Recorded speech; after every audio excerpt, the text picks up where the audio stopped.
Hi viewers, welcome to another exciting episode of The AI People, where we share inspiring stories of thinkers and builders who are humanizing AI. Today we are at RSA, one of the biggest cybersecurity conferences in the world, and I'm with Dean from Arctic Wolf, and we are doing an episode exclusively on AI and security. I'll let Dean introduce himself. Thank you. It's great to be here. So my name is Dean Teffer. I'm Vice President of Artificial Intelligence at Arctic Wolf.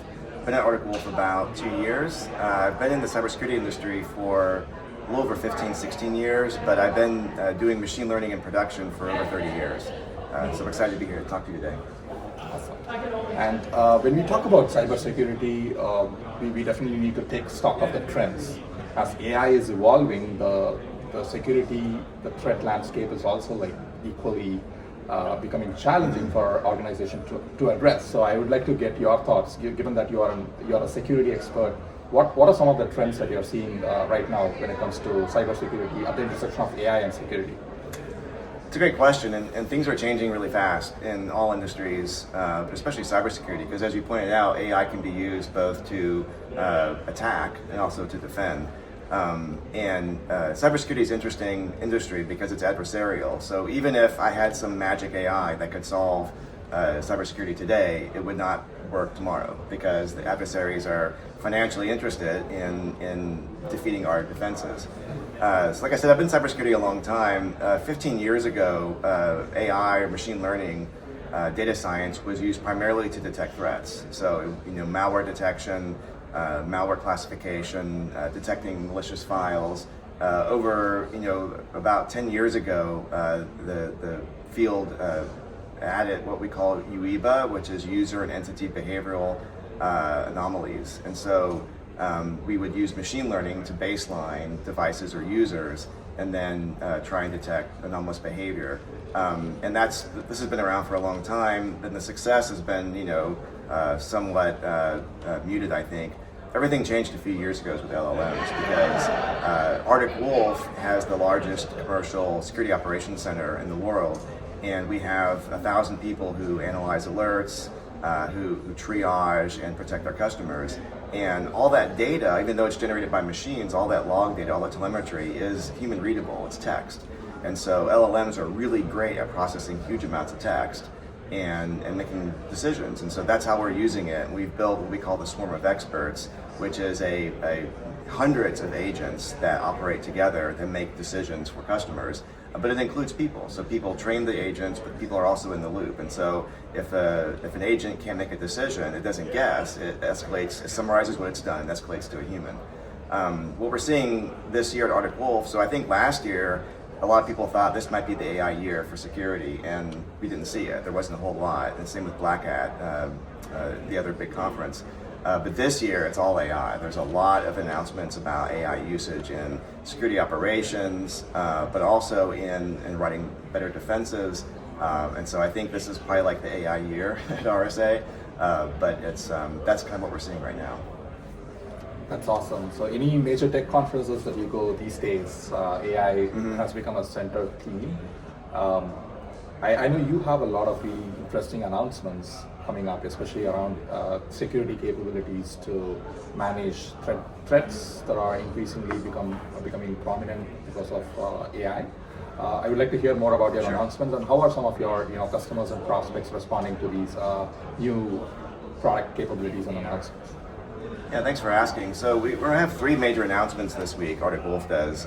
One is that we have a partnership with Wiz, and so they are the cloud security experts. They don't have a services group, and so we do services around cybersecurity, so we're partnering so we can add services to their customers, and they can add improved cloud security posture to our customers.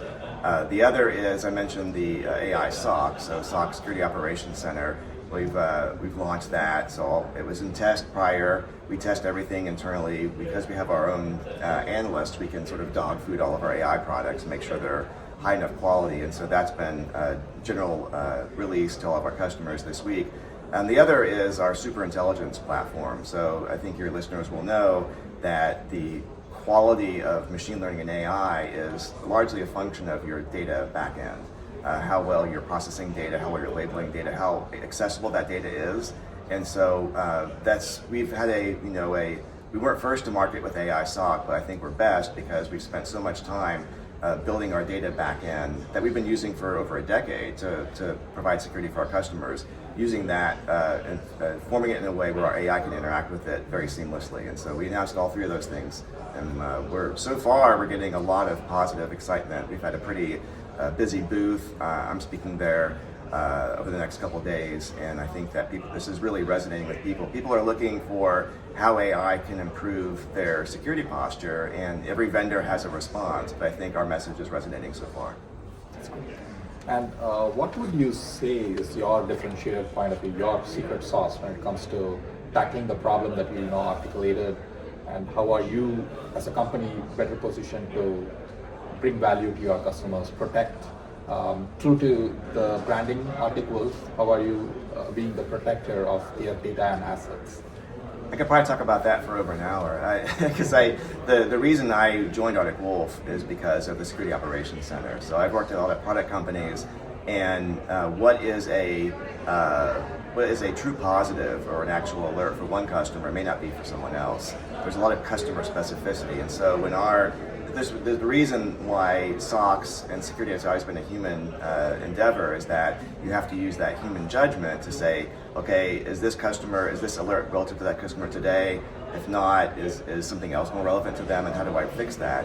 And so we have a huge amount of data, over a decade of data, thousands of customers on how humans analyze, triage, and remediate alerts within customer environments. And so the AI that we're building, we can train and tune using that data. And so it's very customer specific. It's not just, is this potentially a hacker? Is this a hacker for you right now? Or is, every company has devices that have more complex anomalies. And so we have to be really fine tuned to that. We have all that data.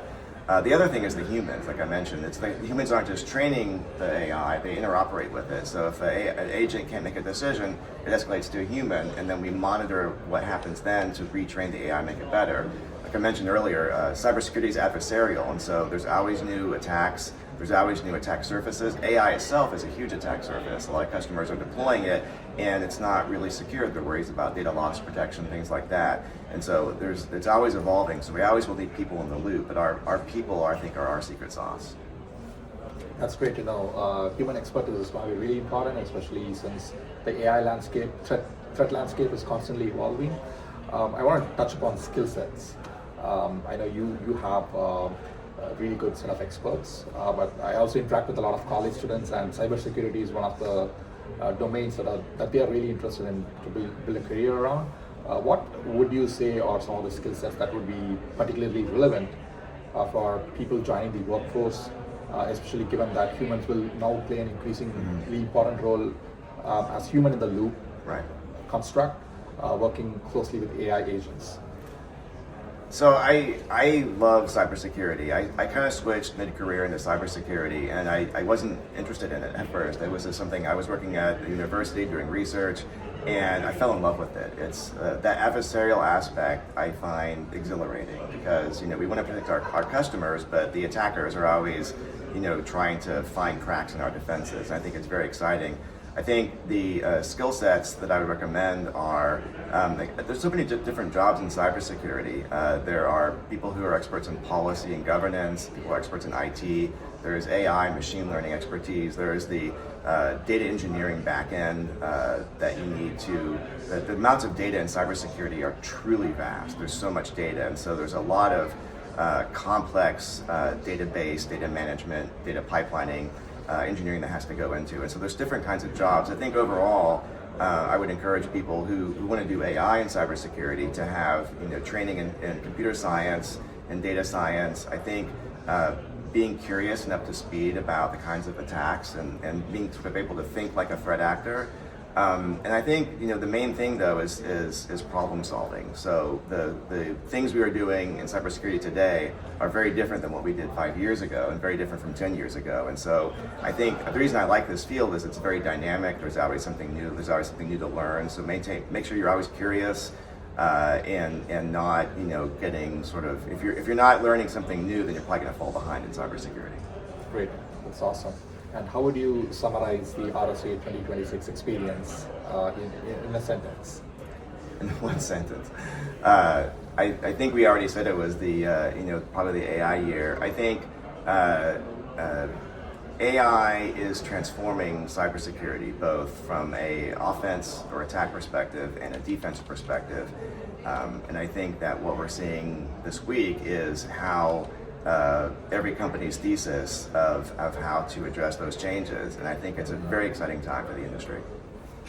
Fantastic. Thank you so much, Dean, for taking the time to talk about AI and cybersecurity with our audience today, and I wish you good luck with RSA 2026, and hopefully we are able to stay one or few steps ahead of all the threats that are coming because of AI. So thank you so having much me. for being, and also a shout out to Lauren from your team for bringing us together today. Thank you for having me. It's been great to be here.